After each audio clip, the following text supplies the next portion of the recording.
Welcome one and all to yet another Q&A. I am the captain, humble leader of this fine vessel, here to answer the multitude of questions many have regarding the way I run my ship, as well as the world around us. And with introductions out of the way, let us get right into the thick of it.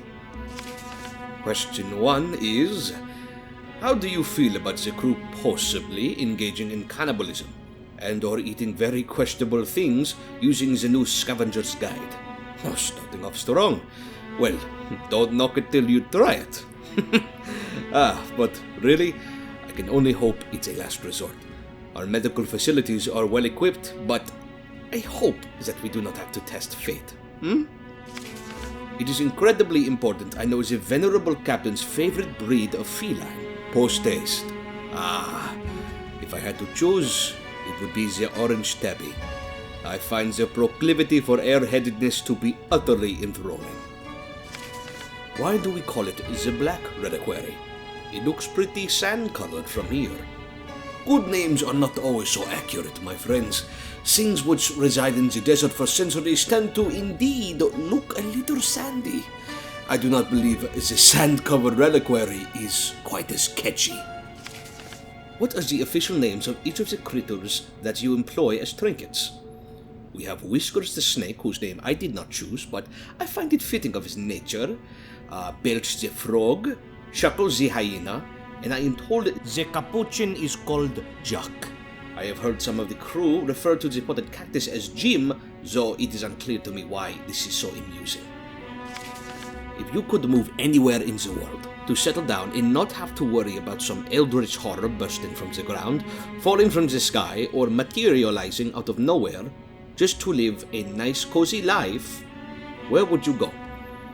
Sophradia has some lovely scenery and the climate is pleasantly mild, neither too hot nor too cold, and the local cuisine is splendid. Truly, if I had to pick anywhere, it would be there. Maybe after this we could all take a visit, eh? Greetings, Captain. This is SS Warp writing to you, hoping to find you in good health. The desert winds seem different here, bringing in strange shifts to our crew members. In these times of new perils, the passing thought comes to mind. What is your favorite pastime aboard your ship to distress from the ferocity of the dunes? Sincerely, Traveler. I do hope that your crew manages to acclimate to the area shortly. It can most definitely be a process to endure.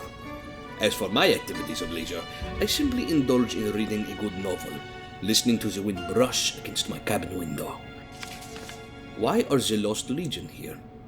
Well, it's a bit of a long story, but to keep it short, the Archbishop has herded his flock into the valley in search of the reliquary's secrets and whatever power he believes to be within it.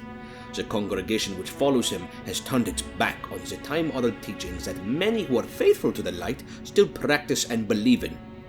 Thus, his legion has lost its way, both figuratively and literally. How did Riga and Abbas end up in the ship? It's quite interesting how what we consider foes below are valuable crewmates up above. But you are slightly mistaken, my friend, for you see, Riga was never a foe to us. She simply shares a common ancestry with the Wildlanders and has come here to discover what her distant kin are like. Abbas was a Levantine officer of such rank that he has shared invaluable insight into the army's strategies and techniques. He had become disillusioned with the Empire and its campaign, understandably so. Captain, it has been ages since this campaign has started, and standing on the edge of the ship, I cannot help but wonder, this thing is high up in the sky, and if hypothetically the floating parts of the ship were to break, where are the escape measures? Were you not paying attention when you arrived?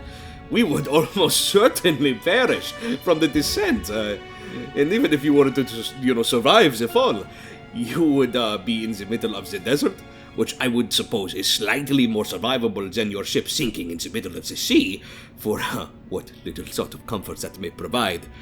But if the ship were to fall from the sky, a prayer would suffice. Captain, we've faced many adversaries during our time in the valley, but has there ever been an instance or attempt at negotiating through words and not violence? Of course, diplomacy has been attempted, As you may have noticed, it has failed each and every time. Hardly unforeseeable, I know, but it is unfortunate nonetheless. Why are Wildlanders so open to new technologies like guns or cannons or riding Kovrot's machines? And even this malicious helmet. They ought to be brutal and primitive, correct?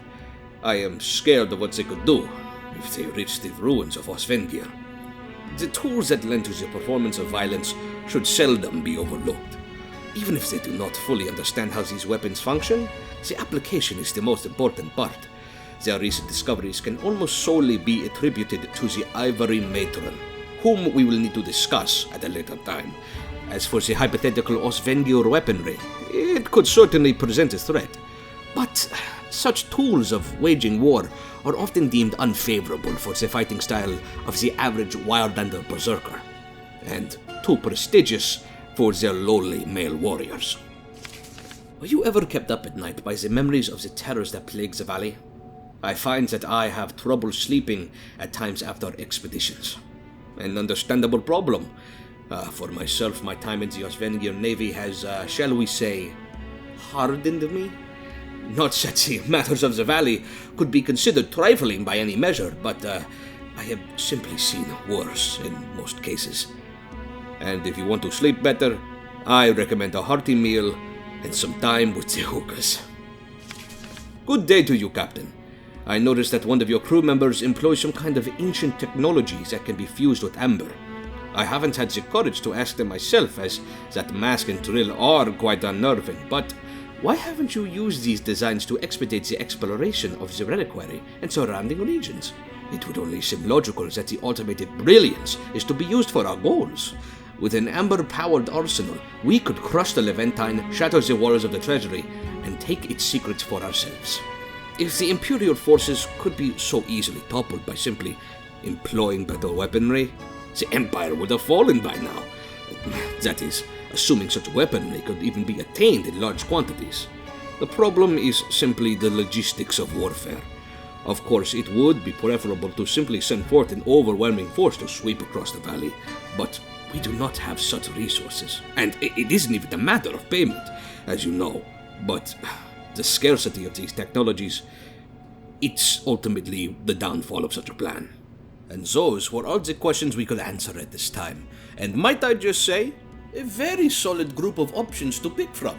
I am very happy to hear that the fellow adventure seekers of the world are as curious as I am when it comes to discovering all the secrets and intricacies of the world around us.